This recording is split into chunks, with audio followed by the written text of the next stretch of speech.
My son forgot to hang up the phone after our conversation, and that single mistake changed everything.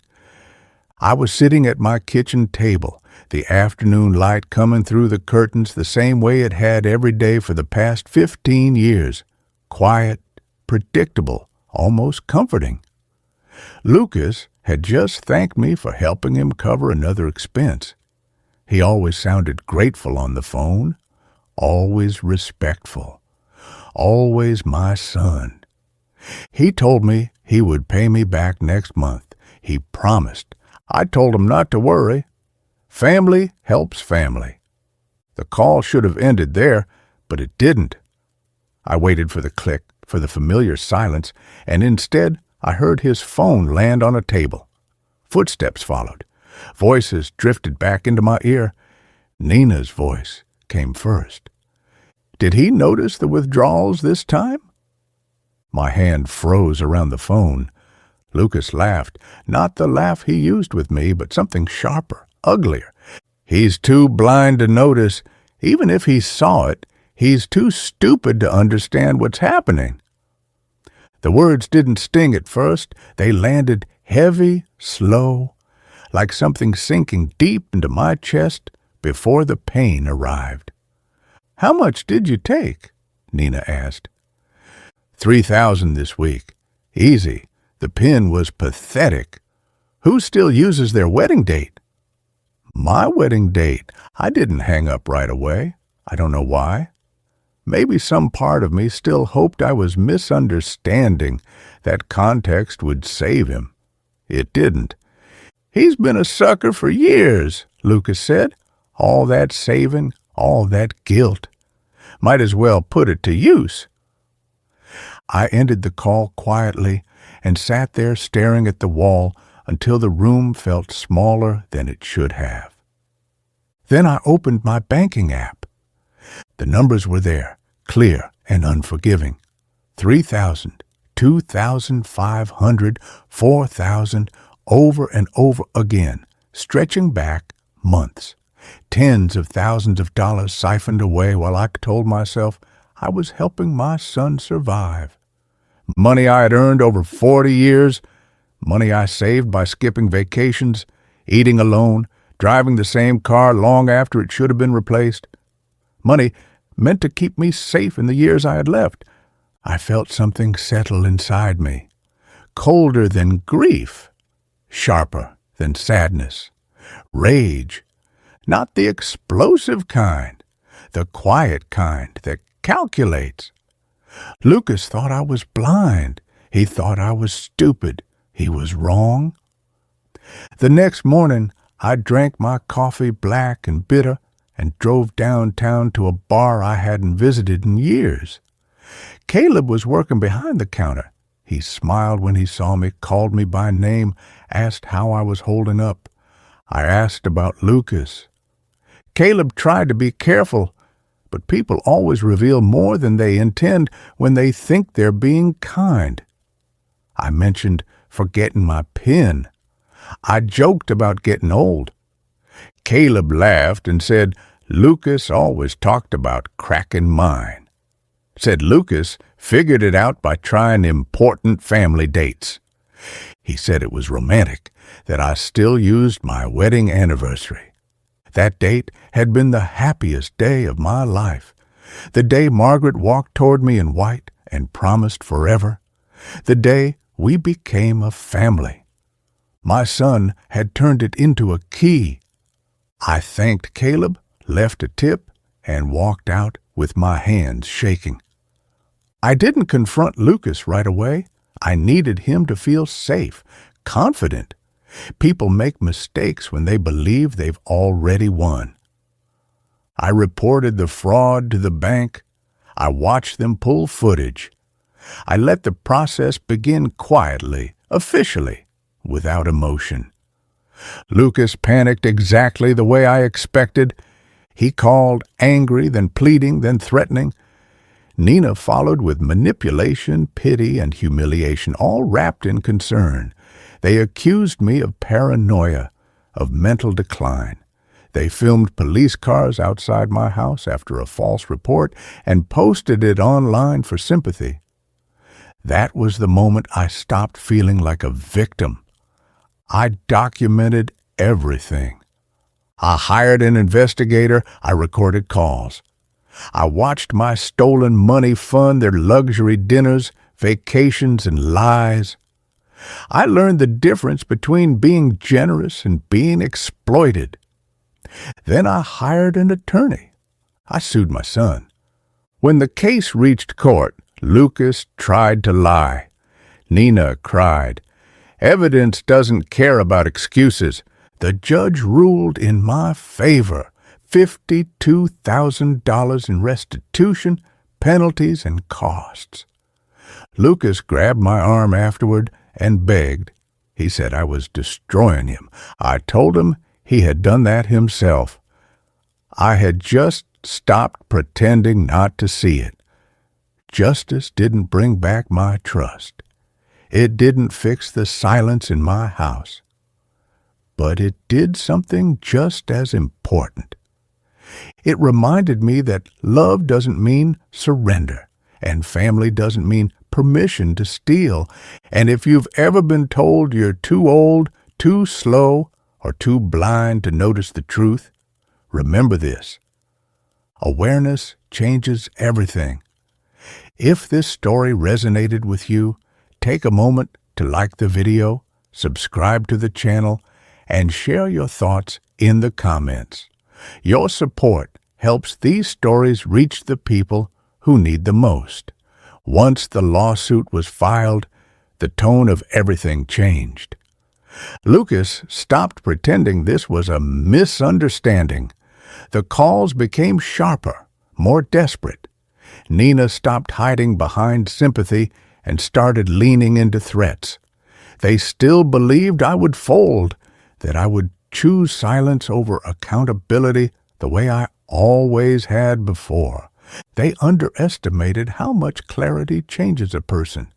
The bank investigation moved forward despite their protests. Video footage showed Lucas clearly at multiple ATMs, always late at night, always keeping the withdrawals just under reporting thresholds. Daniel Brooks from Fraud explained it plainly. This wasn't an accident. It was methodical. I stayed quiet publicly while they unraveled privately. Nina's social media posts became defensive. She framed herself as a caretaker, dealing with an aging, confused father-in-law. She used words like decline and paranoia.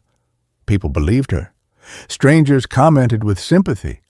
That hurt more than I expected, but it also stripped away any lingering doubt about who they were willing to become to protect themselves. That humiliation hardened something in me. I met Jonah Pierce in a narrow office above a closed accounting firm. He didn't ask emotional questions. He asked practical ones. Where did the money go? How long had it lasted? What was their income versus their spending? The answers painted a picture far uglier than I had imagined.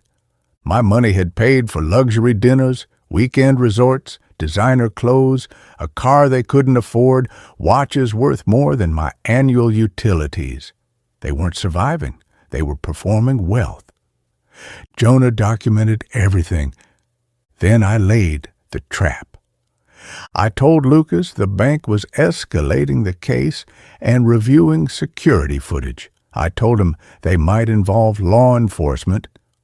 I listened as panic leaked through his voice. He begged me to delay. He told me not to go to the bank. He confirmed his guilt without realizing it. Every word was recorded. When Rachel Moore reviewed the evidence, she didn't hesitate. She said this was one of the clearest cases of financial abuse she had seen involving family. She warned me again about permanent consequences. I told her some damage couldn't be undone, only acknowledged. Court came faster than I expected. Lucas tried to claim permission. Nina cried about stress and necessity.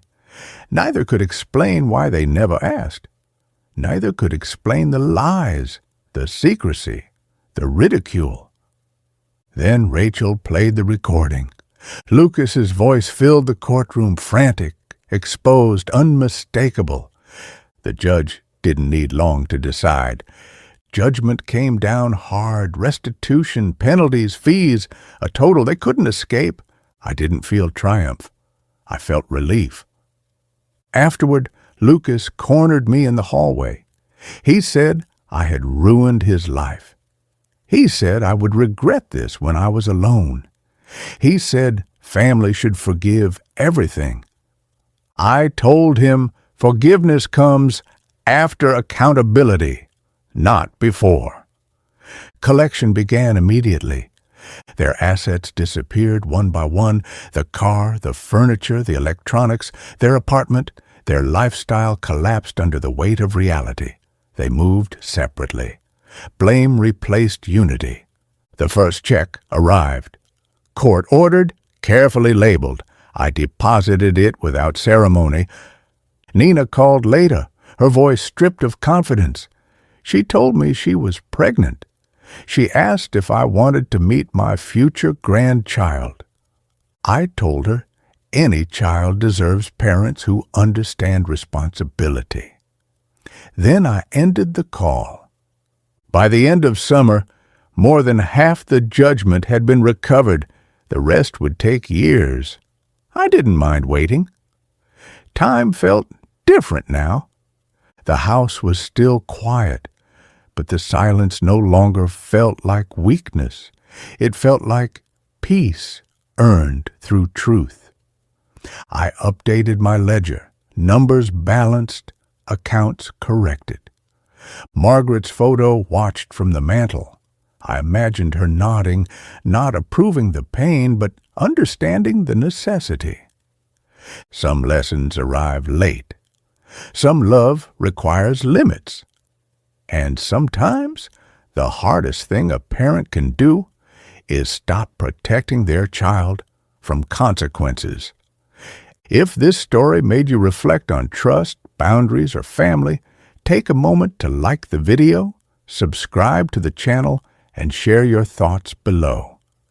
Stories like this remind us that strength doesn't fade with age, it sharpens.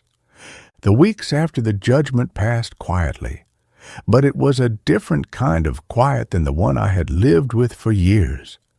Before, silence felt like absence, like something missing that would never return.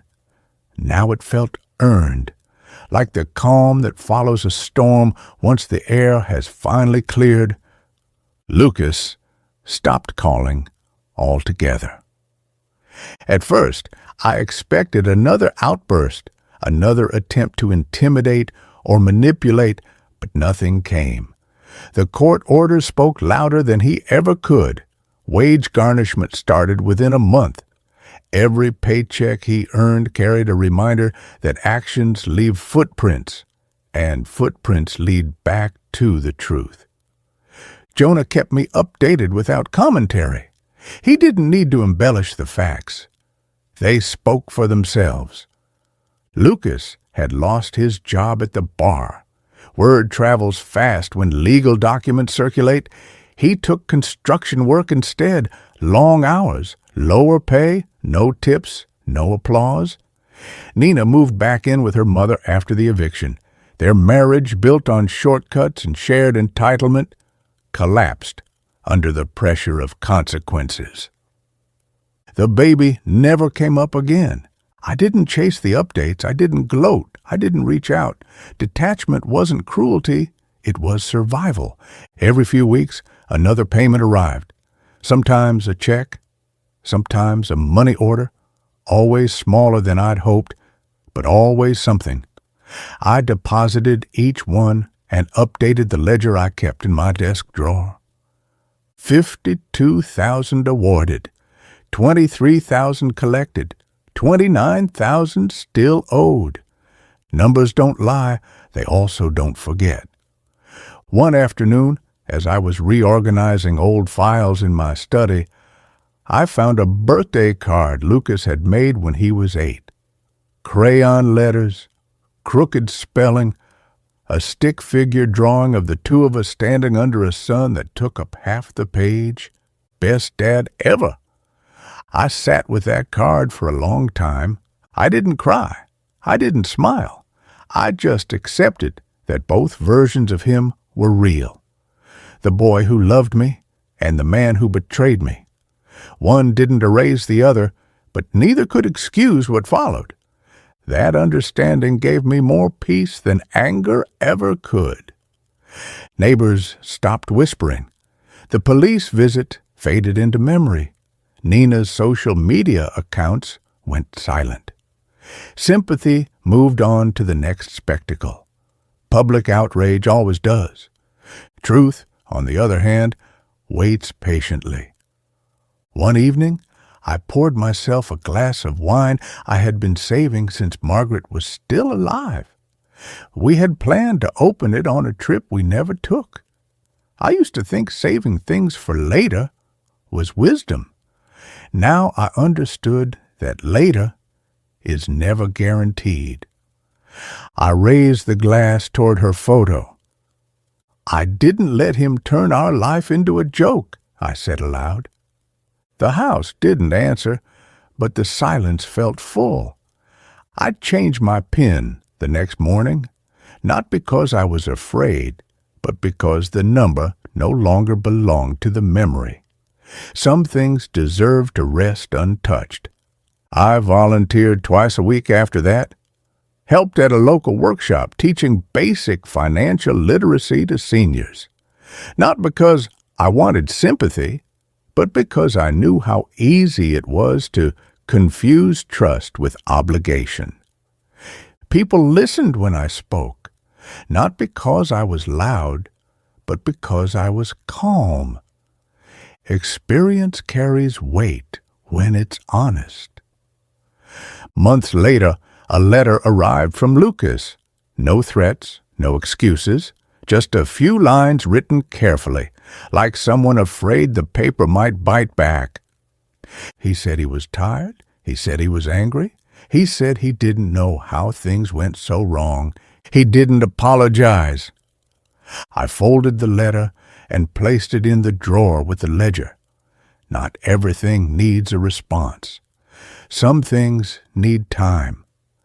The payments continued, slowly, reliably. The system worked the way it was designed to once lies were removed from the equation. I no longer felt old. I felt exact. Every choice I made after that day was deliberate. Every boundary was firm. Every kindness was intentional, not extracted through guilt. That was the real victory. Not the money, not the courtroom, not the judgment. It was the moment I stopped confusing love with surrender. If you're listening to this and wondering whether it's too late to stand up for yourself, it isn't. Awareness doesn't expire. Strength doesn't vanish with age. And being kind doesn't mean being defenseless. Sometimes the bravest thing you can do is open your eyes and refuse to close them again. If this story meant something to you, please take a moment to like the video, subscribe to the channel, and share your thoughts in the comments. Your engagement helps these stories reach others who may need the reminder. Thank you for listening.